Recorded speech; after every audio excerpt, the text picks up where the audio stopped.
Kisah Nabi Hud alaihissalam dan kaum Ad disebut beberapa kali dalam Al-Quran. Surat Al-A'raf ayat 69 menyebutkan bahwa kaum Ad dikenal mempunyai tubuh besar dan fisik yang kuat melebihi manusia pada umumnya. Surat Asy-Syu'ara ayat 130 menjelaskan bahwa mereka adalah manusia-manusia kokoh dan memiliki tenaga yang luar biasa. Sebelum mereka ada, Allah SWT belum pernah menciptakan suku yang hebat dengan banyak kelebihan seperti ini. Walaupun hidup di wilayah berpasir, tetapi kaum Ad mampu mengolah tanah negeri mereka menjadi sebuah negeri yang subur dan makmur. Bermacam-macam pohon tumbuh dan berbuah ranum. Kebun-kebun jagung serta ladang-ladang gandum terhampar luas.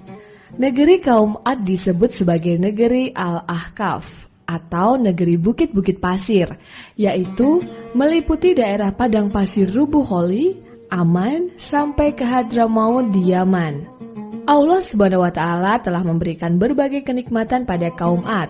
Mereka menjadi suku terbesar di antara suku-suku lainnya. Namun mereka enggan bersyukur, bahkan melupakan Allah SWT. Kemudian Allah mengutus Nabi Hud alaihissalam untuk berdakwah kepada kaum Ad agar mau kembali kepada ajaran tauhid atau menyembah Allah. Nabi Hud adalah keturunan dari Nabi Nuh alaihissalam. Garis keturunannya sebagai berikut: Nuh, Sam, Iram, Aus, Ad, Khalut atau Hulut, Roboh atau Raya, Abdullah, selanjutnya Nabi Hud alaihissalam. Ia berasal dari keluarga yang dihormati. Kedudukannya yang istimewa ini dimanfaatkan oleh Nabi Hud untuk menyeru agar kaum Ad meninggalkan berhala dan hanya menyembah Allah SWT. Tahun 2400 sebelum Masehi, Nabi Hud diutus oleh Allah SWT sebagai nabi. Dikisahkan pada saat itu kaum Ad telah membuat patung berhala. Namanya Syada, Syamud, dan Haba. Patung-patung ini mereka sembah karena mereka percaya bahwa patung-patung itu dapat menolong dan mendatangkan rezeki. Kaum Ad merupakan umat manusia yang pertama kali menyembah berhala setelah peristiwa banjir besar pada masa Nabi Nuh alaihissalam. Hal ini terjadi karena mereka terlena dengan kesenangan-kesenangan hidup yang melalaikan. Mereka suka menindas orang yang lebih lemah, bersenda gurau secara berlebihan, dan gemar bermaksiat. Kaum Ad sehari-hari tinggal di tenda-tenda. Dalam surat Al-Fajr ayat 7, mereka disebut sebagai bangsa Iram yang terkenal dengan tiang-tiang tendanya. Namun mereka juga gemar membangun istana dan benteng dari tanah yang tinggi.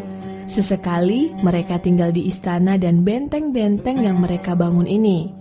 Surat Asy-Syu'ara ayat 129 menjelaskan bahwa kaum Ad memiliki peradaban yang maju, membangun ribuan istana nan megah dan mewah, berlapis batu-batu mulia, serta dikelilingi pagar-pagar yang menjulang tinggi. Mereka membangun itu semua untuk berlindung apabila ada bencana, sehingga mereka dapat hidup kekal di dunia ini. Pada saat Nabi Hud alaihissalam mengajak untuk kembali kepada ajaran Allah SWT, kaum Ad terutama para tokoh masyarakatnya menolak dakwah Nabi Hud dan menganggap Nabi Hud telah menjadi gila, bodoh, dan berbohong, serta telah sesat karena tidak menuruti ajaran pada pendahulunya, yaitu kaum Ad. Selain menertawakan dan memfitnah, mereka juga menantang Nabi Hud untuk segera mendatangkan azab atau hukuman dari Allah SWT. Kesombongan telah merasuk ke dalam diri kaum Ad. Mereka menjadi durhaka. Allah SWT berfirman dalam surat Al-Mu'min ayat 60, "Sesungguhnya orang-orang yang menyombongkan diri dari menyembahku akan masuk neraka jahanam dalam keadaan hina dina." Rasulullah SAW juga mengingatkan dengan sabdanya, "Tidak akan masuk surga orang yang dalam hatinya ada kesombongan, meski hanya seberat zarah." Hadis riwayat Muslim. Ia pantang menyerah, banyak orang meninggalkannya, dan hanya sedikit sesekali yang mau mengikuti serta mendengarkan seruannya. Perjuangan Nabi Hud alaihissalam sampai pada titik akhir.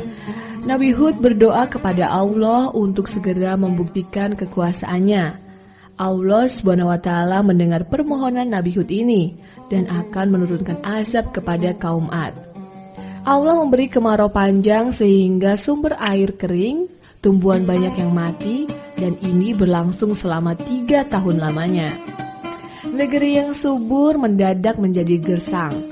Allah SWT tidak menurunkan hujan agar kaum Ad menyadari bahwa hanya Allah lah yang patut disembah.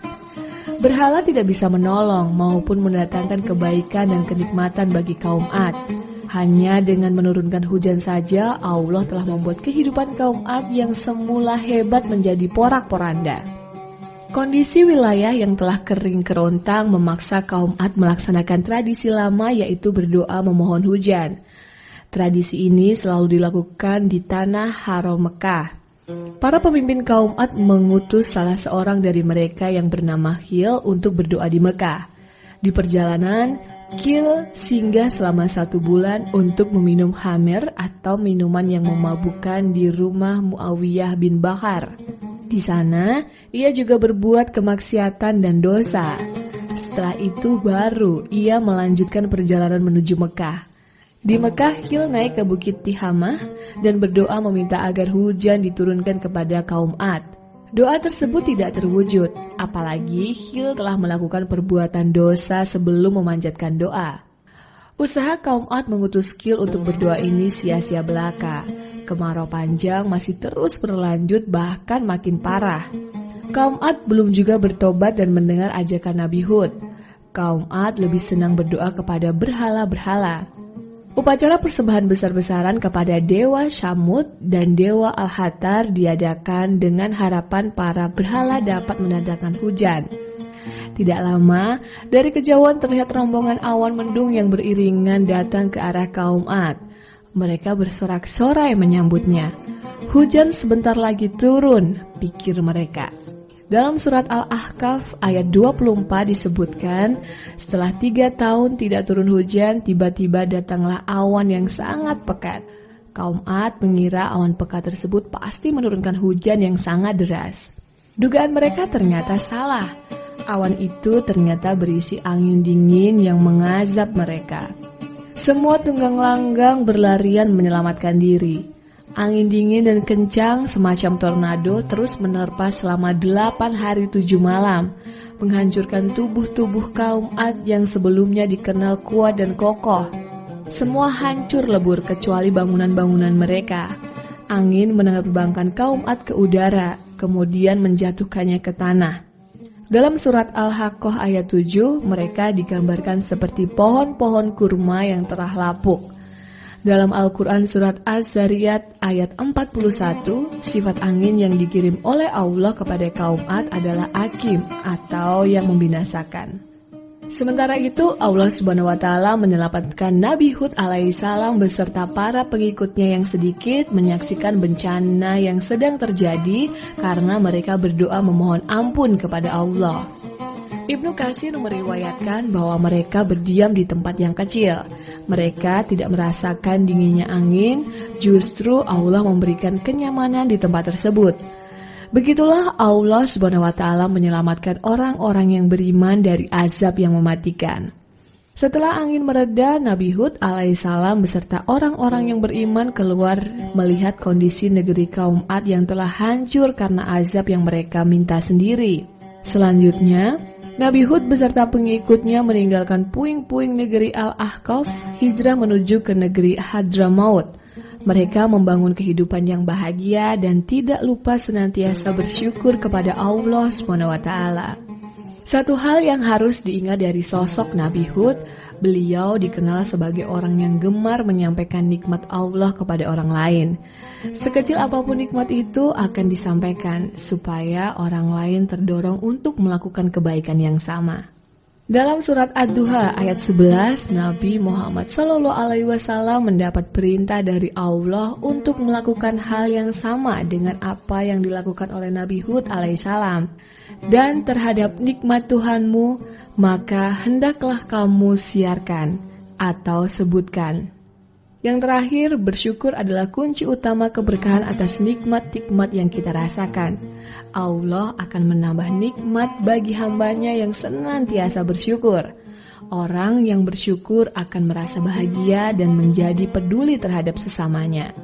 Demikian kisah Nabi Hud alaihissalam. Atas izin Allah SWT, akhirnya Nabi Hud menetap di Hadramaut hingga wafatnya dan dimakamkan di sana.